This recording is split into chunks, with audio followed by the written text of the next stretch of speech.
کیا آپ نے کبھی سوچا ہے کہ راتوں کو اٹھ اٹھ کر روتے ہیں، گڑ گڑاتے ہیں، ہاتھ پھیلاتے ہیں، لیکن پھر بھی آپ کی دعا قبول نہیں ہو رہی؟ آپ کو لگتا ہے کہ شاید اللہ سن نہیں رہا یا شاید آپ کی قسمت ہی خراب ہے، لیکن حقیقت یہ ہے کہ مسئلہ آپ کی دعا میں نہیں آپ کے رونے میں ہے۔ مسئلہ صرف اس ایک لفظ میں ہے جو آپ کی دعا اور اس کی قبولیت کے درمیان دیوار بن کر کھڑا ہے۔ آج کی اس ویڈیو میں ہم اسی ایک لفظ کے بارے میں بات کریں گے جو آپ کی زندگی بدل دے گا۔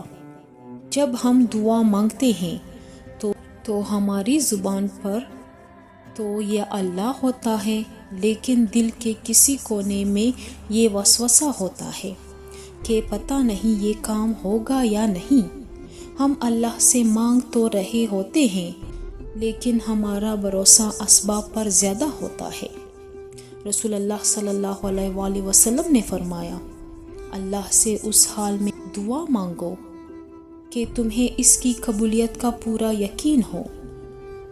جب آپ دعا میں اگر، مگر، شاید جیسے الفاظ یا خیالات لاتے ہیں تو وہ دعا عرش تک پہنچنے سے پہلے ہی دم توڑ دیتی ہے۔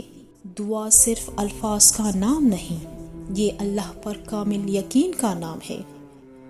اللہ سے جب مانگے تو یہ سوچ کر مانگے کہ کائنات کے مالک کے لیے کچھ بھی ناممکن نہیں ہے۔ ہم مانگتے ہی نتیجہ چاہتے ہیں۔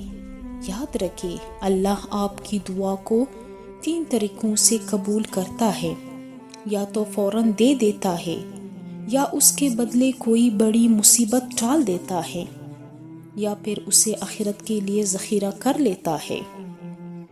اگر آپ چاہتے ہیں کہ آپ کی دعا رکے نہیں تو اپنے دل سے شک نکال کر یقین پیدا کریں۔ دعا شروع کرنے سے پہلے درود شریف پڑھیں اور اللہ کی حمد و ثنا بیان کریں۔ اس کے بعد اپنے گناہوں کی توبہ کریں، کیونکہ کبھی کبھی ہمارے گناہ بھی دعا کے راستے کی رکاوٹ بن جاتے ہیں۔ آج سے جب بھی ہاتھ اٹھائیں تو اس یقین کے ساتھ اٹھائیں کہ وہ کن فیکون کا مالک ہے، آپ کی پکار سن رہا ہے۔ اگر آپ کو یہ ویڈیو پسند آئی ہو تو اسے لائک کریں اور دوسروں کے ساتھ شیئر کریں تاکہ کسی اور کی رکی ہوئی دعا بھی قبولیت پا سکے۔ اپنا بہت خیال رکھیے گا۔ اللہ حافظ۔